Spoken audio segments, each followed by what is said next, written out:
質問来てない。ポケモン風にハサミの鳴き声作って。ハサミってハーネタイプっぽいからキンキンにしていきます。まず最初にリバーブが効いている高い音を入れます。そしたら次はカーンってなってる感じの音を入れます。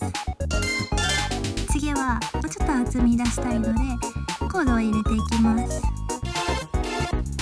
最後に結構ゴリゴリに金属っぽいエフェクトを入れて、これを全部合わせるとポケモン風ハサミの鳴き声